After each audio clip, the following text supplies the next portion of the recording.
Hi, I'm Paulus. I've been playing VRChat since very late December 2017. I've been making content since very late 2019, and I'm still going. And I'm very excited to share my story.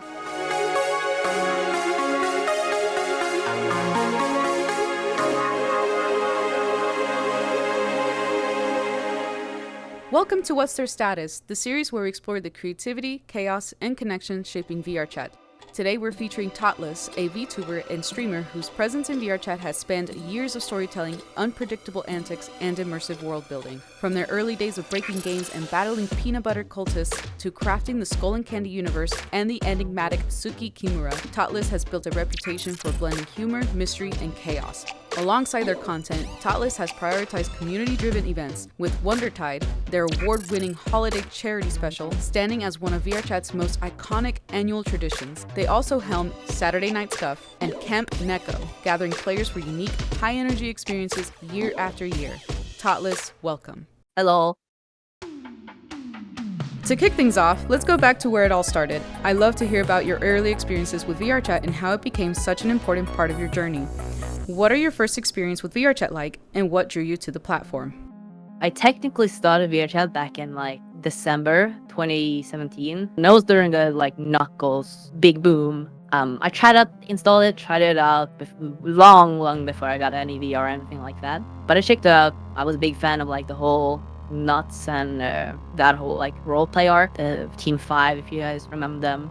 And later on in the summer, I think it was a mixed reality headset, Asus mixed reality, the very old, really bad headset by the way. But that was my introduction to VR. Everyone goes here to escape to some degree. For me, I was really depressed, and just in general, you enter adulthood, I guess you could say. I've come to realize life, it's not as bad as I was painting it up in my head back then. But so VRChat was just, it was kind of just an escape. In here I could be something else, be someone else. I could be more true to how I felt, be who I want to be, do what I want to do. What or who inspired you to start creating content in VRChat? Team 5 definitely played a huge part of it. Chips, nuts, that whole roleplay was one of the main contents that I followed thoroughly. Was watching almost every stream, every video that came up. Later on, 2019, the summer 2019, that is more when I got more physically involved. Around the same time as I got my Valve Index, essentially being introduced to what a mute. It's something that is very, very unique to VRChat. Chromia Viscateris 2019 probably. I would say those are the big inspiration for becoming who I am. At the time you started, what made VRChat stand out compared to other platforms? I think the whole fact that you can be a mute here, and that is its own kind of genre of content creators, that is probably what pulled me in. Because my whole reasoning, I've always wanted to be a content creator, but I've had a very, very bad self-image or self-confidence. I still struggle with it a lot. It's the reason why I'm using this voice and whatnot. It's the reason why I was a mute. So I think you can't really be a mute content creator in any other platform. I know there's a lot of platforms that are similar to VRChat, but VRChat is when someone thinks of VR social platform, VRChat. Now that we've talked about your beginnings, let's explore what made you fall in love with VRChat. What were the things you absolutely loved about VRChat when you began? I've tried to find a way to explain this before. VRChat was like a reflection of the internet. Anything that was popular on the internet, whether it was memes, trends, movies, whatever, it was reflected in VRChat itself. The earliest big meme that everyone who's played VRChat for a long time remembers is obviously the Knuckles. I love the Knuckles meme. I think it's one of the best memes that have ever struck the internet, and I look back at it so fondly. As with everything, there's always a few couple of bad apples that it can be bad experiences, but in general, it does arguably feel a little bit different these days, and that's kind of where it becomes complicated, because I can't really put a finger on exactly how it's different, but there's so much fun, there's so much activities, there's so many communities. There's no way you can generalize the entirety of VRChat because it's just so diverse. Are those things still present today? Or have they evolved over time? Things feel different, but I mean, we're talking about half a decade, and you can either be stuck in the past and look back at it with like rose-tinted glasses, because I remember how badly the client ran back then. I play VRChat nowadays without nameplates on, because back then, nameplates would drop your FPS by a large margin. So turning them off actually gave you a big boost. I just got used to it, so I just play with them off now. It's just one of many examples. VRChat is such a creative and unpredictable space. Let's dive into what makes it so unique and some of the moments that keep it exciting. How would you describe the uniqueness of VRChat content? You have an ability to directly engage and interact with people, for better or worse, such a personal level. The fact that you can get so involved and connected. I don't think there's any other platform that you can make content on where you can get to know the other people in your community and engage with them in the world. You can be in the same world, standing right next to each other, having a conversation without it necessarily being there's a barrier between you and stuff like that. Like you're physically in the same space. What is one of the most memorable chaotic moments from your content that still sticks with you? The charity event that me and my community ran in 2021. It was the first charity event that we ran. Nowadays we do them specifically for Christmas, but the first one we did was actually the week of my birthday. It was in honor of Revolved, a content creator that I basically grew up watching. I looked up to him more as just a person and being very open, and he came off as very confident in sharing the struggles basically. What about VRChat's unpredictability do you think appeals most to your audience? It's probably the expressiveness. A very, very good example is that in real life, if you want to record something, you need all these extra tools, assets just to make it look right. But here in VRChat, the fact that you're not constrained or bound by physics generally, you can walk straight through a wall, you can do goofy stuff like that. If you want to do stuff with your avatar, you can scale, adjust, rotate, just the interactiveness, expressiveness. Body language, I feel like is exaggerated in VRChat. I think that's a big one. You don't have to deal with physics in the same terms. Some of you might be wondering, what are these two trying to get out of making this video? Back in 2017 and 2018, I stumbled across some creators on Twitch who completely changed how I looked at VRChat. It wasn't just the hilarious moments. It was the friendships, the shared memories, the realness of it all that made me want to be part of that world. I wanted to meet new people, create content that made others smile, and share something positive that could inspire. Fast forward to today, and I still can't believe I got to interview Nuts and Khan. Khan's interview is coming up in a future video, by the way. I was shaking, seriously. I used to watch their content during lunch breaks at my old soul-crushing job at a Japanese black company. Their videos got me through some of the roughest times, and I refuse to let creators like them and the moments they help shape fade into obscurity. This project is about honoring that spark. So, as you watch, I hope a part of you understands why this series had to happen, and why we poured everything into making it real. It's incredible how VRChat continues to grow and evolve. Let's talk about how the platform has changed and how it's shaped your creative journey. How has VRChat changed since you first joined?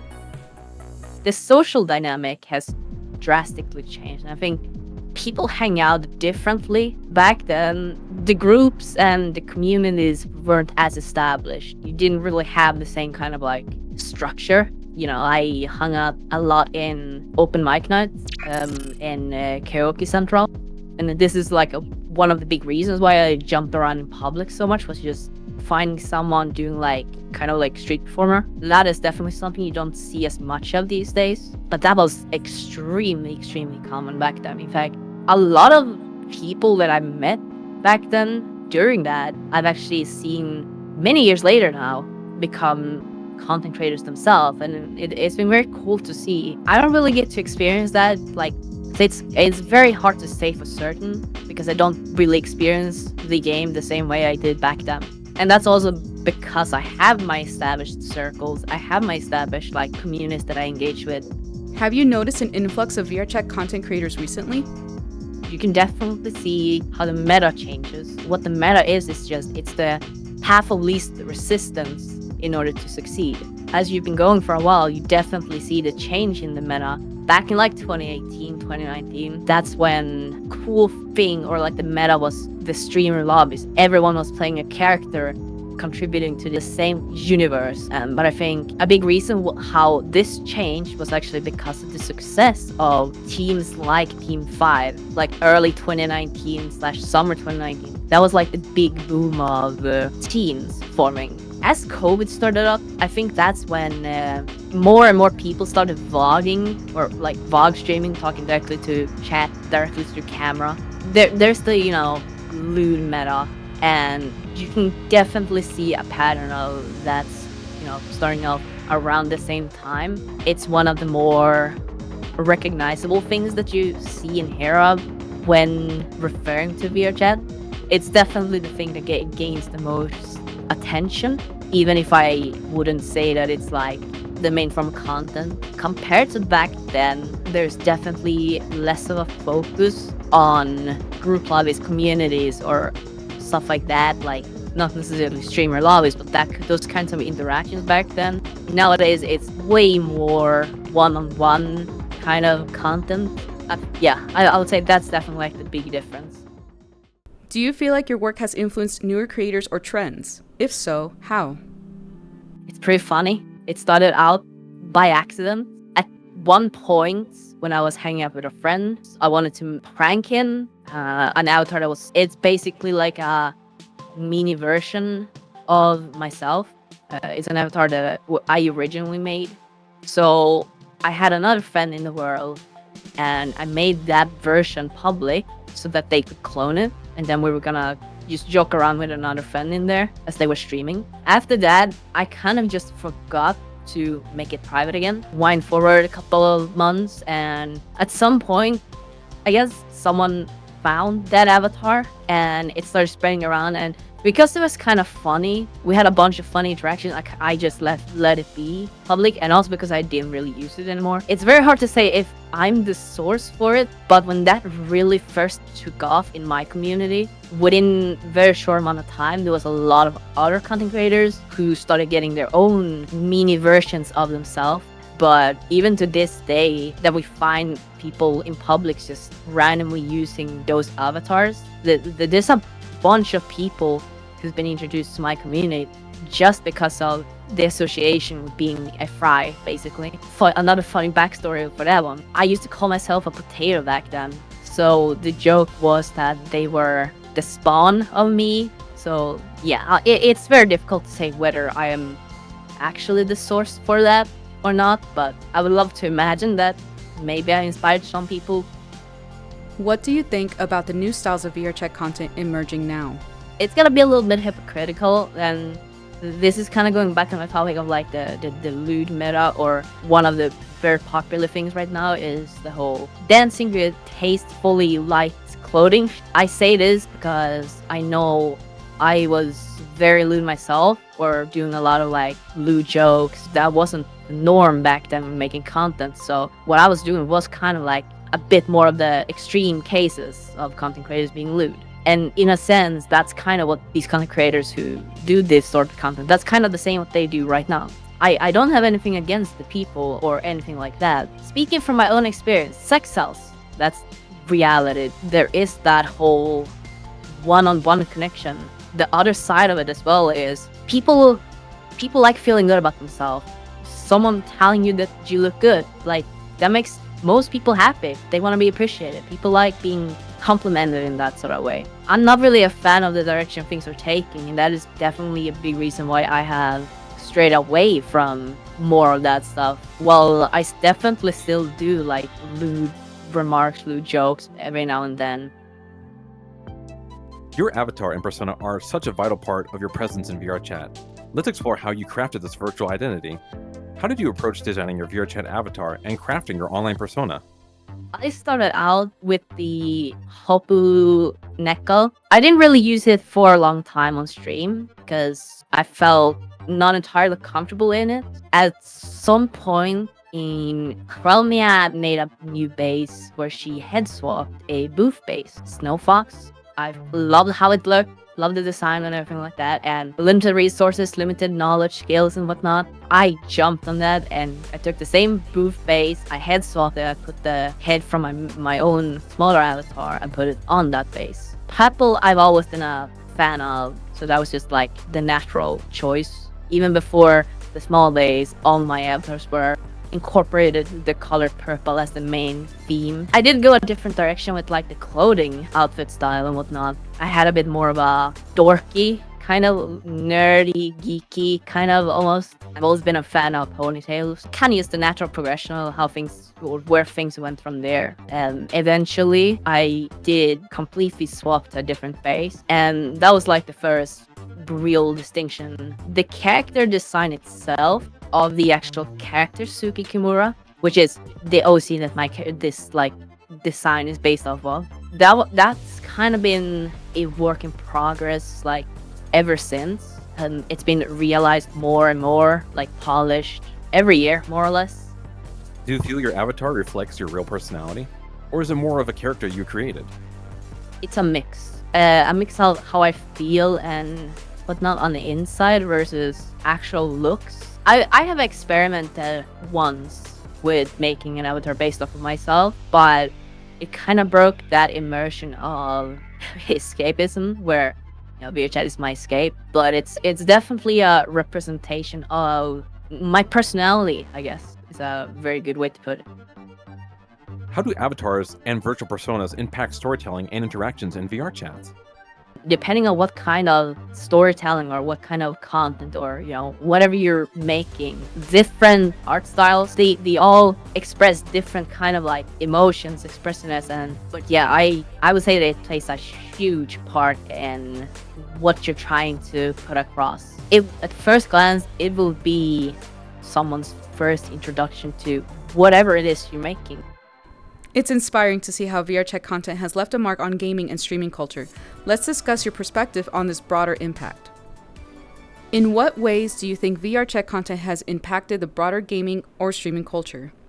There is a very, very large amount of YouTubers who actually either have started out in VRChat or they have played it on their own time, going in a slightly different direction. You got the DJ. There's so many overlapping events where they blur the walls where VR and real life meet. There's like all these cool cameras or real life mirrors where they basically have like one camera from inside of VRChat and then one camera from some convention or some event in real life, usually like connected to these DJ events. Then you also just have like normal, you know, raves, DJ events that take place in both real life and VRChat at the same time. Seeing, you know, artists drop by in VRChat and stuff like that, like, you know, Porter Robinson. Hell, I even remember back when Deadmau5 like jumped in VRChat. And these are just like things that I know of, or, you know, people know of. There's probably, for every instance that we know of, there's probably a bunch of that we don't know of. Someone hops on anonymously just to kind of check it out.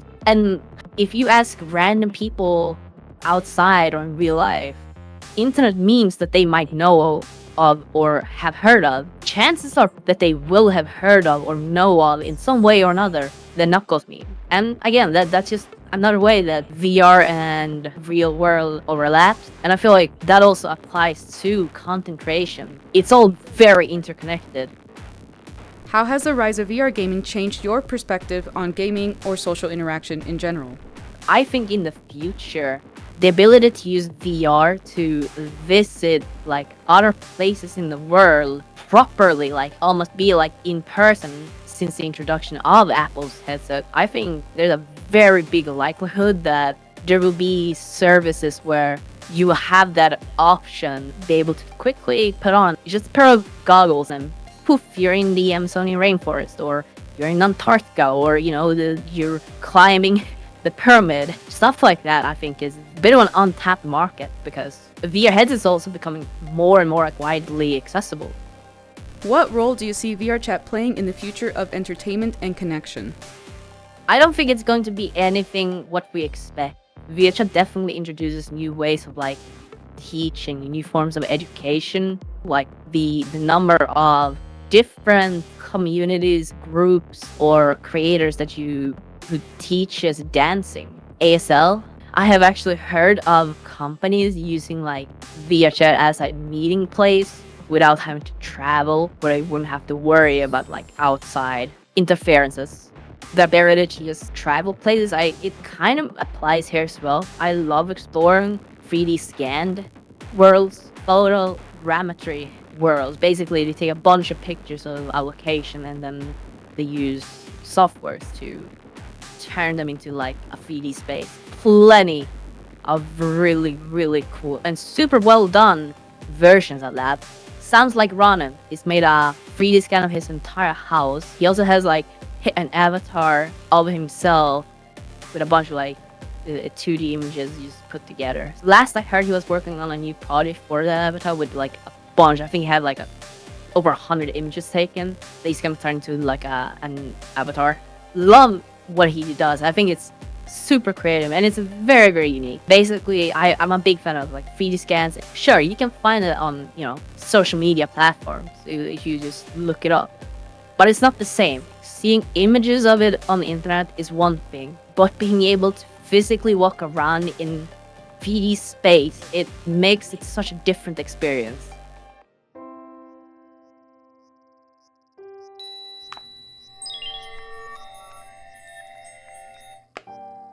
There's something electric about stepping into a public world, not knowing who you'll meet, where the night will take you, or what memories you'll make.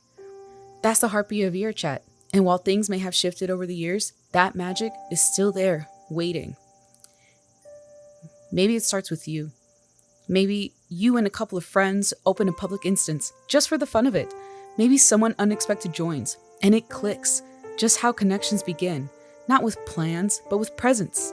So welcome the good ones. Stay curious. Hold your space when things get chaotic, but don't be afraid to lean in a little. Ask questions. Toss out an improv prompt. You might be surprised by who rises to the moment. Truth is, the ones trying the hardest to derail things, they're usually the ones taking it way too seriously. This isn't a competition. It's a sandbox. There's no right way to play. We make our own fun here. VRChat has always been about exploration, play, and shared creativity. It's not about going viral. It's about laughing with someone you just met, goofing off in a weird avatar, or building something wild just because you can. And every time we show up, we have the power to bring a little more of that spirit back. So maybe this video will remind you of what VRChat can still be. A place to laugh, a place to explore, a place where sometimes strangers become memories. As someone with so much experience in VRChat, I'm sure you thought about how the platform could improve. Let's talk about that. If you could suggest one thing for VRChat to improve or add, what would it be and why? Please give us the option to make personal space apply to friends. Right now, they do have the feature. If you open the big menu, you click on comfort and setting, you have the second line, it says personal space. And it says avatars disappear if they get too close. Friends are not affected. Great feature. Back when I was like first starting out, I had like issues with personal space. So what I would do is I would open up my overlay because the windows appear further away. So even if someone is standing right next to you, the window gives you breathing space basically. But that feature, I want the option to apply it to friends. One thing that I wanted for a long time was to have the ability to split the audio based off of sources, like virtual audio cable different sources from VRChat to different sources outside, so you can pick out specific parts of VRChat. Is there something you feel the platform or community is missing right now? If something is missing by just natural progression of things, the community will find a way to make up for what is missing, or find a way to like get that whatever it is they're missing. Perfect example, if we're gonna go all the way back like 2018, pens are something we take for granted. That was such a unique special feature back then, and they worked very differently from how they behave now. There were like multiple different type of pen systems. You had one that had like dots, you had the particle trail pens, but that was the natural creation or like natural like evolution of people felt that the platform was missing a way to, communicate or express yourself. So the introduction with pens. For anyone that played back then, you probably remember how big of a part pens played. I think that's a great example of if there is something missing from the community or from the platform, people will find a way to make up for it in their own way. Let's take a moment to reflect on your incredible journey and the impact you've had in the VRChat world. Reflecting on your time as a creator, what do you think your greatest contribution to VRChat has been? I have no idea, I'll be honest. It's not really so much like contribution to the VRChat community, but we've raised a lot of money for charity, and that's something that I'm very, very proud of. How do you hope your content will be remembered within the VRChat community and beyond? I want to leave a mark. I don't really care too much if I'm personally remembered as a content creator in my community, not just my team, the uniqueness community. All of these communities kind of overlap. We're just one big circle. It's usually how we kind of refer to them. I would like to imagine at least that we have left some sort of, footprint or impact. We have, this is gonna actually get me emotional. Back in last year, first time ever, wasn't a plane. It was the first time ever I was outside of Sweden, and it was my first time in America. I went to TwitchCon. In different ways, I have seen firsthand the impact that our communities had on people. People who would have potentially never met each other have met up and made close friends for life because of this community that we have formed, and that is something that I will cherish for the rest of my life. It was definitely one of those moments that really put everything into perspective of just how far things reach. What would you love to see more of in the VRChat content space moving forward?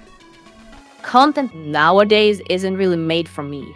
I don't really consume content the way I used to back in 2019. I'm a huge fan of events and show production, stuff like that.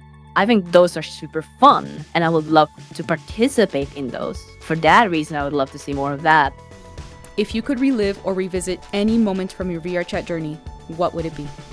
Probably the content creation era during the Knuckles invasions. I would have loved to experience that firsthand, and I think it would be really fun to make content out of it.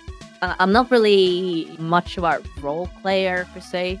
Those streamer lobbies back in 2018 whatnot, they were kind of a different type of role play. It would have been fun to get to experience that as well. I think it would be those two main things, but that's also kind of the main things that I experienced back then, so yeah. And finally, let's wrap up by focusing on advice and recommendations for those who are just starting out or looking for inspiration. What advice would you give to new creators entering VRChat today?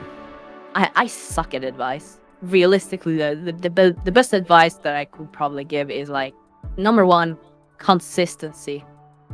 Whether it's when you stream, how long you stream, when you upload, what you upload, how long, type, theme, genre, whatever. Consistency is king. And number two is whether it's one of your creations, whether it's a short, a video, a stream, or whether it's one of them blowing up, just make sure that you're able to capitalize on it, ride the wave. Are there any channels, creators, or communities you'd recommend, and why? Obviously, I recommend all the uniqueness. They're my team. We do a lot of stuff together. I love them as a company. Highly recommend Chromia.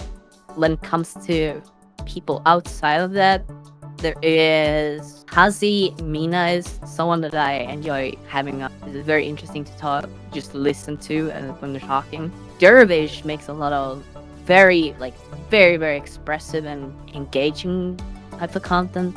The VRChat's own Jerma, almost. A lot of fun, absolutely.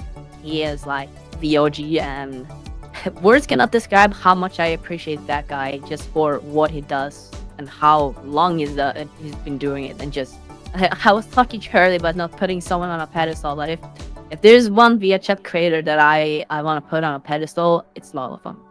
All right, well, Totless, thank you for bringing your energy and creativity to this project. Your unique perspective, chaotic brilliance, and storytelling make VRChat a wilder, more unforgettable place. Keep breaking boundaries, sharing your world, and keeping the community on its toes. We're all better for it.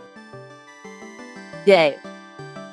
Some creators build stories in VRChat. Totless, they create an entire universes filled with mystery, madness, and just the right amount of scuffed brilliance. It's not just the worlds they craft, but the moments, the unpredictable, the unforgettable, the kind of experiences that keep VRChat feeling alive. If you know a creator whose story deserves spotlight, We love to hear about them. We should invite we should. Yeah, we totally should. Oh, really? Yeah, I think we're gonna do Finally. We're not doing that.